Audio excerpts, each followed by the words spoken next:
The year was 2387, and the stars belonged to humanity now. Admiral Lisa Carter sat in her command chair on Luna Station, watching the endless stream of data flow across her screens. Outside the massive windows, Earth hung like a blue marble against the black space. Ships moved back and forth between the planets, carrying goods and people to the 12 star systems that humans now called home. Lisa had been watching the borders for 20 years. Her job was simple: keep humanity safe. Terran Defense Coalition trusted her to spot trouble before it reached their worlds. Most days were quiet. Ships came and went. Patrols reported nothing unusual. Today felt different. Communications Officer Jake Murphy turned from his station with a puzzled look on his face. "Admiral, I'm picking up something strange." Lisa walked over to his console. Jake was good at his job. If he said something was strange, it usually was. "What do you have?" "It's a signal, but not like anything I've seen before. The frequency is all wrong, and the coding doesn't match any human system." Jake played the transmission through his speakers. Static filled the air, broken by what sounded like voices, but not human voices. "How long have you been tracking this?" Lisa asked. "About 3 hours. It's weak, like it's coming from very far away. Maybe 3 or 4 star systems." "Out." Jake adjusted his controls, trying to clean up the signal. "I think it might be artificial, not natural space noise." Lisa felt her heart beat faster. In all her years of service, humanity had never encountered another intelligent species. They had found empty worlds, dead civilizations, and strange ruins, but never a living alien race. "Keep working on it." "I want to know what this is." For the next 6 hours, Jake and his team worked to decode the signal. They ran it through every translation program they had. They analyzed the patterns, the frequencies, the mathematical structures hidden in the noise.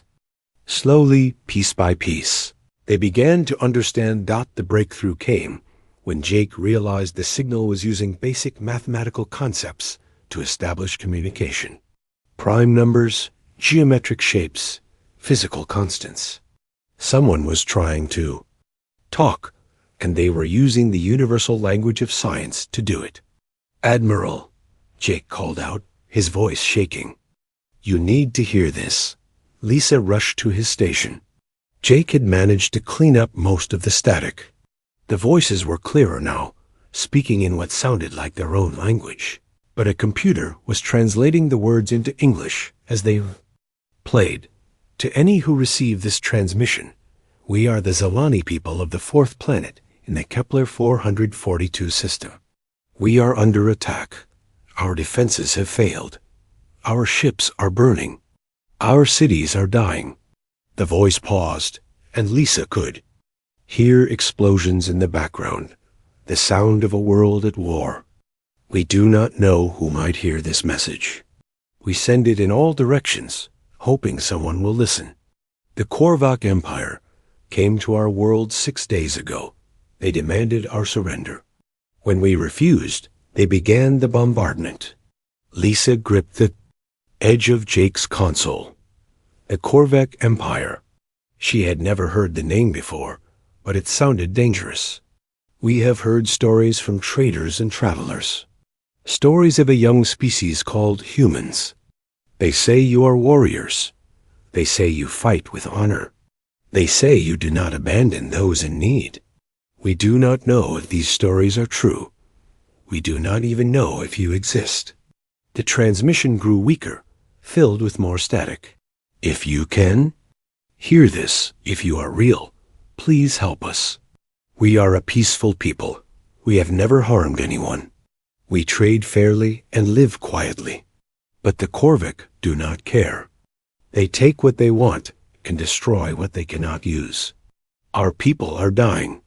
Our children hide in caves while their homes burn above them." The signal cut to static for a moment, then returned. "This is our final transmission. Our communication. A ray will not survive much longer. If there are humans out there, if you have the power to help, please come. We have nothing left to offer but our gratitude. Please do not let our people die alone." The transmission ended. The command center fell silent. Lisa stared at the speakers for a long moment. Around her, the staff waited for orders. She had trained for many situations, but never this one. Humanity had always wondered if they were alone in the universe. Now they knew they were not, and the first aliens they had encountered were dying. "Jake, get me Captain Ben Davis on the UCS Ranger. Tell him to get back here immediately." The Ranger was humanity's fastest scout ship, currently on patrol near the edge of human space. "Yes, Admiral." "Also, send a message to General Patricia Stone at Earth Command. Priority Alpha. Tell her we have a situation that requires immediate counsel. Attention." Lisa walked back to her command chair and sat down heavily. Through the windows, Earth looked peaceful and safe. Somewhere out there, an entire alien species was fighting for their lives against an enemy humanity had never heard of. Captain Ben Davis arrived on Luna Station 12 hours later. He was a thin man with gray hair and sharp eyes that missed nothing. Lisa had worked with him for 15 years and trusted his judgment completely. "Show him the transmission," Lisa ordered. Ben listened to the alien message without speaking. When it finished, he leaned back in his chair and whistled softly. "So we're not alone after all." "No, we're not. And our new neighbors are in trouble. What do we know about this Corvic Empire? Nothing. But if they're attacking peaceful traders, they're probably not friendly." Ben nodded. The Ranger picked up some strange energy signatures on the way back. Long-range sensors detected what looked like weapons fire about 2 systems away from the source of this transmission. Big weapons. How big? Big enough to crack planets. Lisa felt cold. The Zelani message said they were peaceful traders. If the Korvax are willing to destroy an entire world just to enslave its people, what does that say about them? It says, they're the kind of enemy we were built to fight. Lisa knew Ben was right. Humanity had spent centuries learning how to wage war. Every conflict had taught them new lessons, developed new technologies, created new strategies. The Terran Defense Fleet was the result of all that learning. Their ships were fast, their weapons were devastating, and their crews were the best trained in human space. "Ben, I need you to take the Ranger back out there. Stay hidden, but get me intelligence on what's happening in that system. I want to know how many Korvax ships we're dealing with, and what kind of weapons they have. And if they spot me, run. We need information, not heroes." Ben stood up. "What about the council meeting?" Lisa looked out at Earth again. In a few hours, she would have to convince the Terran Defense Council to risk human lives for aliens they had never met. It would not be an easy argument to make. "Let me worry about the council. You just get me those readings?" As Ben left to prepare his ship, Lisa began planning her presentation. She had a feeling that humanity was about to make its first real mark on the galaxy. The emergency council meeting took place in the secure chamber beneath Earth Command. General Patricia Stone sat at the head of the long table, her weathered face showing the strain of command. Around her, 12 other high-ranking officers represented. Every branch of the Terran Defense Coalition. Admiral Lisa Carter stood at the front of the room, the alien transmission ready to play. She had practiced this moment 100 times in her head during the flight to Earth.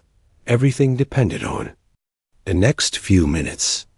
"Before we begin," General Stone said, "I want everyone to understand that what we discuss here today will change humanity forever. Lisa, show them what you found." The room fell silent as the Zelani distress call played through the speakers. Lisa watched the faces around the table as the desperate alien voices filled the air. Some officers looked surprised. Others seemed worried. A few appeared skeptical. When the transmission ended, General Stone leaned forward. Questions? Admiral. Frank Moore raised his hand. He commanded the Third Fleet and had never lost a battle. How do we know this is real? This could be a trap. Some unknown enemy trying to lure our ships away from home. Captain Davis took readings from the source. System, Lisa replied. His sensors detected massive energy discharges consistent with orbital bombardment. Something is definitely happening there. Commander Susan Wright spoke next.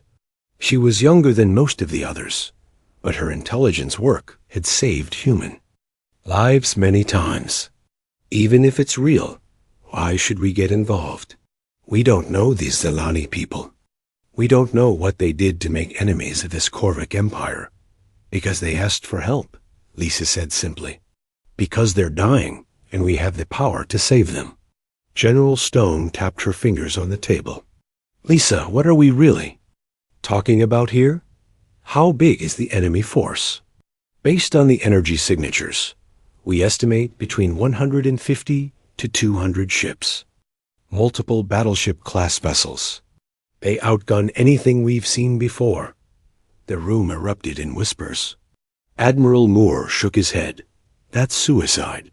We have good ships, but not that many good ships. Actually, we do. Lisa activated the holographic display above the table. Protocol 7, we've never used it because we've never needed to. But if we activate it now, we can have our most powerful fleet assembled within 48 hours. Protocol 7 was humanity's ultimate military response. Every ship captain knew about it, but none had ever seen it used. It called for the immediate assembly of humanity's deadliest warships into a single strike force. General Stone studied the display. The UCS Vengeance, both stealth carriers, 12 heavy cruisers. You're talking about deploying our most advanced weapons, including the quantum torpedoes, Lisa added. And the new phase shields? Commander Wright looked concerned. If we reveal those technologies to fight this battle, every species in the galaxy will know what we're capable of. We'll lose our strategic advantage. What strategic advantage? Lisa asked. Nobody knows we exist. But after today, that changes either way. The question is, do we introduce ourselves as a species that helps the innocent, or as a species that hides while others die? The debate continued for 2 hours. Some officers argued for caution. Others wanted more information before committing. Forces. A few suggested sending a small patrol to investigate, rather than the full Protocol 7 response. But Lisa had one more piece of evidence. There's something else. Captain Davis detected transmission bursts from the Korvac fleet. We managed to decode some of them. She played the intercepted messages. The mechanical voices spoke in heavily accented English, translated by the ship's computers. Sector 7 cleared. No survivors detected. Begin mining operations. Civilian transport destroyed. Cargo retrieved. Resistance eliminated. Prepare the next bombardment zone. The cold, efficient tone of the messages sent a chill through the room. These were not warriors fighting for territory or resources. These were predators hunting helpless prey. General Stone stood up slowly. They are exterminating an entire species. Yes, ma'am. And from what we can tell, they've done this before. The Korvac transmissions reference previous conquests. Other species that no longer exist. Admiral Moore was quiet for a long moment. Then he spoke in a voice filled with anger. How many ships can we have ready? 15 capital ships, plus support vessels. The UCS Vengeance as flagship. Who commands? General. Stone looked directly at Lisa. Admiral Carter will lead the task force. She found them. She can save them. The vote was unanimous. Within 6 hours, orders went out across human space. Ships that had been on routine patrol suddenly received new instructions. Captains opened sealed envelopes that had waited in their safes for years. The most dangerous fleet in human history began moving toward a single point in space. Lisa returned to Luna Station to oversee the assembly. Ship after ship emerged from hyperspace near the staging area. First came the heavy cruisers, their hulls bristling with weapons. Then the stealth carriers UCS Ghost and UCS Phantom, almost invisible against the stars. Finally, the massive dreadnought UCS Vengeance appeared, its armor gleaming under the system's sun. Commander Ryan Kelly, captain of the Vengeance, met with Lisa in the ship's war room. Ryan was a careful man who thought through every decision. Twice, "Admiral, are we sure about this? Once we reveal our capabilities, there's no going back. Ryan, somewhere out there, an entire civilization is dying while we debate strategy. How do we live with ourselves if we do nothing? And how do we live with ourselves if we start a war that spreads across the galaxy?" Lisa understood his concerns. The decision to intervene would expose humanity to threats they had never imagined, but it would also establish them as a force for good in a universe that seemed to have too little of it. The Zelani message said they had heard stories about humans, stories that we were warriors who fought with honor. Maybe it's time we lived up to those stories. The fleet finished assembling 18 hours ahead of schedule. 47 ships in total, carrying the most advanced weapons humanity had ever created. Lisa stood on the bridge of the Vengeance, looking out at the formation that would soon jump to hyperspace. "All ships report ready, Admiral," Communications Officer Jake Murphy announced from his station. Lisa took a deep breath. Once she gave the order, humanity would no longer be hidden. They would be players in a galactic community they knew nothing about, facing enemies they had never encountered. But somewhere in the darkness, innocent people were dying. And if humanity stood for anything, it stood for protecting the innocent. "All ships, this is Admiral Carter. Engage hyperspace drives. Destination: Kepler 442 system. We have aliens to save." The stars stretched into lines of light as the most lethal fleet in human history disappeared into hyperspace, racing toward their first contact with the galaxy. The human fleet dropped out of hyperspace at the edge of the Kepler 442 system. What they saw made every crew member stop and stare in horror. Zelani, prime burned. The planet that should have been blue and green was now covered in smoke and fire. Massive explosions lit up the night side as the Korvac fleet continued its bombardment. Around the dying world, hundreds of small ships fled in every direction, while alien fighters hunted them down like wolves chasing sheep. Lisa Carter stood on the bridge of the UCS Vengeance, watching the destruction through the main view screen.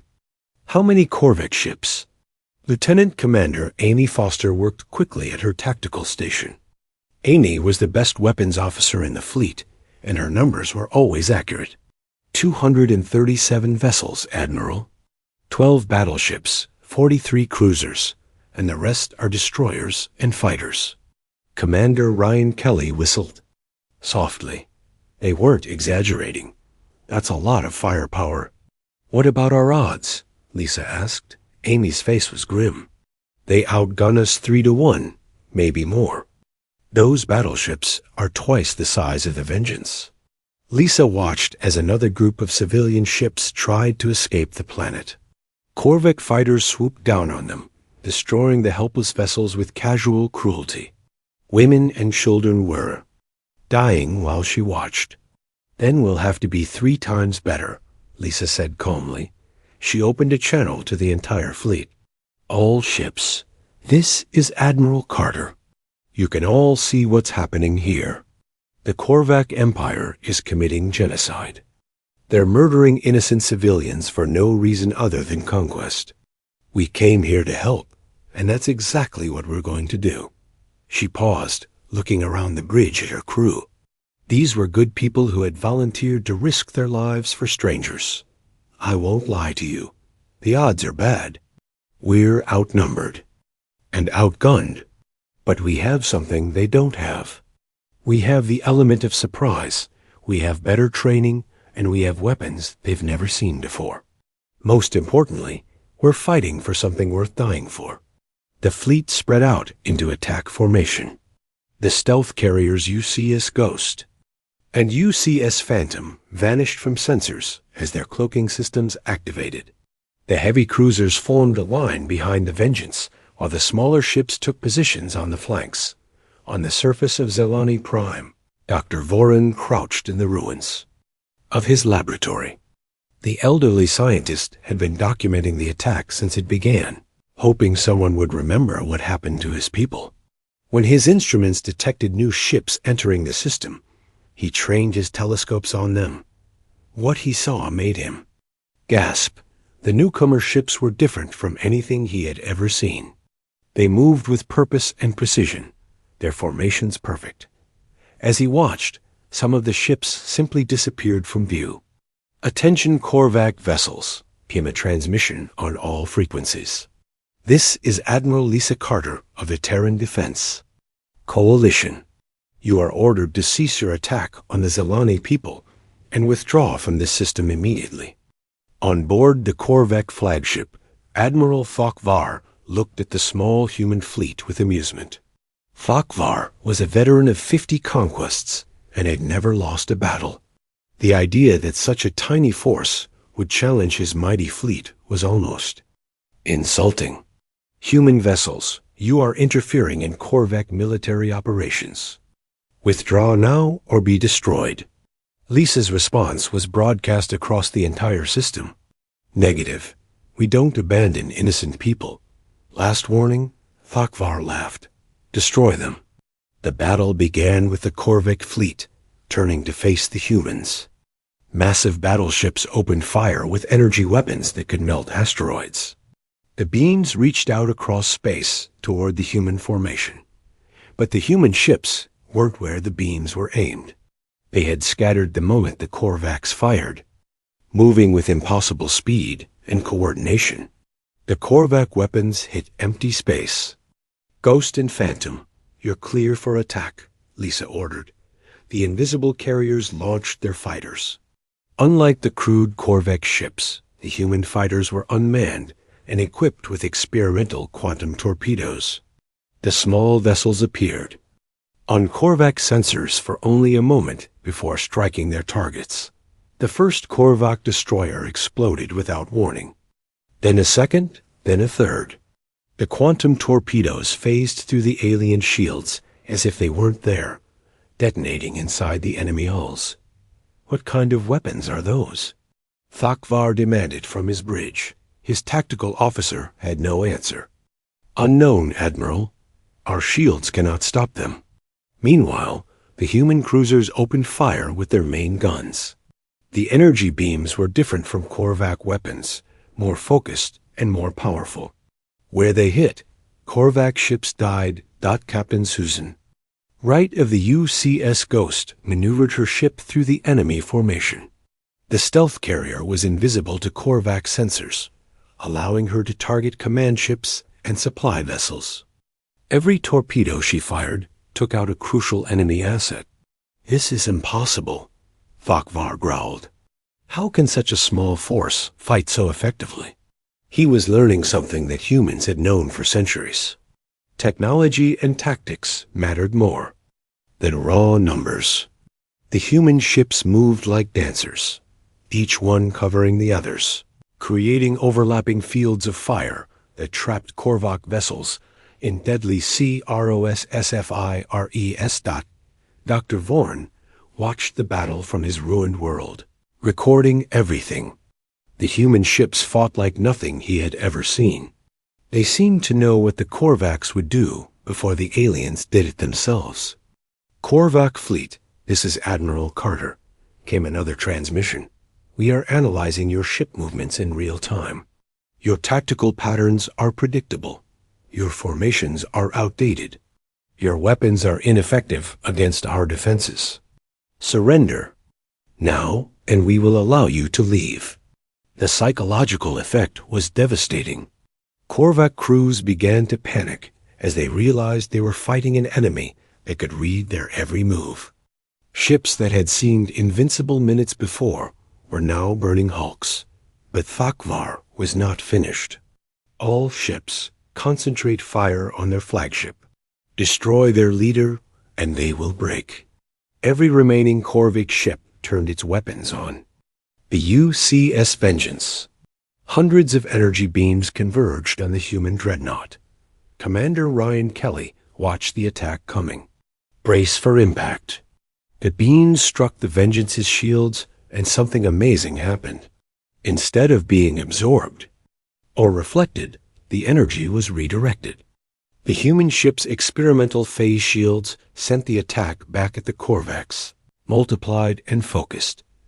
12 Korvac ships exploded simultaneously as their own weapons destroyed them. Now that, Lisa said with satisfaction, is why we spent 20 years developing new technology. The tide of battle had turned completely. The Korvac fleet, which had seemed unstoppable an hour before, was now running for their lives. Ships that could retreat did so. Those that couldn't surrendered. Thakvar found himself aboard one of the few surviving vessels. His mighty fleet was gone, destroyed by an enemy he had never heard of before today. Send a message to the Empire, he ordered his communications officer. Tell them about the humans. Tell them to avoid this species at all costs. They do not fight like anyone we have ever encountered. As the surviving Korvac ships fled the system, the human fleet moved to help the Zelani survivors. The burning planet below still needed rescue operations, and there were wounded on both sides who required medical attention. Lisa looked out at the wreckage of the enemy fleet and felt no satisfaction. War was never something to celebrate, even when you fought for the right reasons. But today, genocide had been stopped and an innocent species had been saved. That was worth fighting for. The rescue operations began immediately after the last Korvac ship fled the system. Human medical ships moved between the burning wreckage, searching for survivors. The crew of the UCS Vengeance worked alongside Zelani rescue teams, pulling wounded. Aliens from damaged vessels. Admiral Lisa Carter stood in the medical bay, watching Dr. Kevin Park treat a young Zelani child. The alien looked almost human, except for the blue tint to her skin and the large dark eyes that seemed to see everything. The child had been badly burned when her family's ship was attacked, but Dr. Park's advanced medical equipment was healing her wounds. She'd be fine, Dr. Park told the child's parents in their own language. The translation software had learned Zelani speech patterns during the rescue operations. The burns will heal completely in a few days. The Zelani parents looked at Dr. Park with amazement. Their own medical technology could not heal such severe injuries so quickly. They spoke rapidly to each other, then turned to the human doctor. "How can we thank you?" The father asked. "You saved our daughter. You saved our entire world." Dr. Park smiled gently. "We help because it's the right thing to do. No thanks needed." Similar scenes played out across the fleet. Human engineers worked with Zelani technicians to repair damaged ships. Human soldiers helped evacuate civilians from the most dangerous areas of the planet. In every case, the humans treated the aliens with respect and kindness. Dr. Vorin, the elderly Zelani scientist, had been broadcasting everything he witnessed to other species across the galaxy. His transmission equipment had survived the bombardment, hidden deep in an underground laboratory. Now he sent out a new message, one that would change how the galaxy viewed humanity forever. To all species who can hear this transmission, I am Dr. Vorin of the Zelani Science Institute. 6 days ago, the Korvac Empire attacked our world.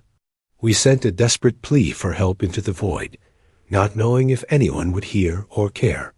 He paused, looking through his telescope at the human ships. Still working to save his people. A species called humans heard our call. They came from across the stars with a fleet of powerful warships. We expected warriors. We found something far more remarkable. These humans fight with incredible skill and devastating weapons, but the moment the battle ended, they became healers and rescuers. Dr. Vorin's broadcast reached 17 different species within hours. On trading stations and colony worlds, alien crews gathered around communication, amazed to hear about the mysterious humans who had appeared from nowhere to stop the Korvac Empire. Captain Ben Davis of the UCS Ranger was monitoring these transmissions. From his patrol position at the edge of the system, he reported back to Admiral Carter about the galaxy's reaction. "Admiral, we're being talked about across half the known galaxy. Some species are scared, others are curious. A few are asking if we're available for hire as mercenaries." Lisa shook her head. "We're not mercenaries. Make that clear in any responses. What should I tell them we are?" Lisa thought about that question for a long moment. What were humans in this new galactic community? Warriors? Protectors? Explorers? Tell them we're neighbors. Can neighbors help each other? 3 days after the battle, a delegation of Zelani leaders came aboard the Vengeance to meet with Admiral Carter. They were led by Chancellor Marin, an elderly female who governed their planet's council. Chancellor Marin moved slowly, still recovering from injuries suffered during the bombardment, but her eyes were bright with intelligence. "Admiral Carter," Chancellor Marin said as she entered the conference room, "my people owe you a debt we can never repay. You risked everything to save strangers you had never met." "We did what anyone should do," Lisa replied. "We helped people in trouble." "Not anyone," Chancellor Marin said sadly. "We sent distress calls to 12 different species before yours arrived. None of them responded. Some were too far away. Others were too afraid of the Korvacs. A few simply did not care about our fate." She activated a holographic display showing a map of local space. The Korvac Empire controls 47 star systems. They have enslaved 6 different species and completely destroyed 3 others. For 50 years, they have grown stronger while the rest of us grew more afraid. "What changed?" Lisa asked. "You did. In one day, you showed the galaxy that the Korvacs can be defeated. Your Dr. Vorin's broadcasts have reached hundreds of worlds. Enslaved species are beginning to rebel. Neutral species are forming alliances. The Korvac Empire is pulling back their fleets to protect their core worlds." Chancellor Marin touched a control, and the display changed to show communication logs. "We have received 17 requests for contact from other species. They all want to meet the humans who stopped the Korvacs. 3 of them are offering to establish embassies on their worlds." Lisa felt the weight of responsibility settling on her shoulders. Humanity had wanted to remain hidden, to develop their technology and explore the galaxy quietly. That option was gone now. The galaxy knew. They existed, and the galaxy had expectations. "There's something else," Chancellor Marin continued. "The Galactic Council has extended an invitation for humanity to join as a member species. It's the first time they've offered membership to anyone in over a century." "What does membership mean?" Lisa asked. "Responsibility." "The Council exists to maintain peace and protect smaller species from empires like the Korvacs.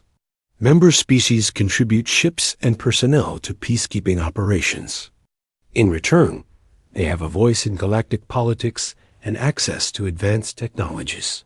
Lisa knew this decision was beyond her authority. This would have to go back to Earth, to the Terran Defense Council, to the elected leaders of humanity. But she also knew what her recommendation would be. "Chancellor Marin, we'll need time to discuss this with our government. But I can tell you that humanity didn't come here to hide from responsibility. We came here to help." 1 week later, Admiral Carter received her answer from Earth, the Terran Defense Council had voted unanimously to accept the Galactic Council's invitation. Humanity would take its place as a member of the galactic community, with all the duties and opportunities that came with membership, but they would do so on their own terms. The human representative to the Galactic Council would be Admiral Lisa Carter herself. Her first official act would be to propose the human doctrine. Any species that attacked civilian populations would face immediate intervention by human forces, as the damaged human fleet prepared to return home. Lisa stood on the bridge of the Vengeance one last time, looking down at Zelani Prime. The planet was healing. The fires had been extinguished, and the cities were being rebuilt. Children played in the streets again, and their parents no longer looked at the sky in fear. Communications. Officer Jake Murphy approached with a message pad. Admiral, we're receiving another distress call. This one's from the Rigel system, about 4 days away at maximum speed. Lisa looked at the message. Another species under attack. Another call for help from the humans who had proven they would. Answer such calls. Jake, send a response. Tell them help is on the way. She turned to Commander Kelly. Ryan, set course for the Rigel system. It looks like we have more neighbors to meet. As the human fleet jumped to hyperspace once again, the galaxy learned an important lesson. Somewhere among the stars lived species that would cross any distance to help the innocent. The universe had found its guardians, and it would never be the same.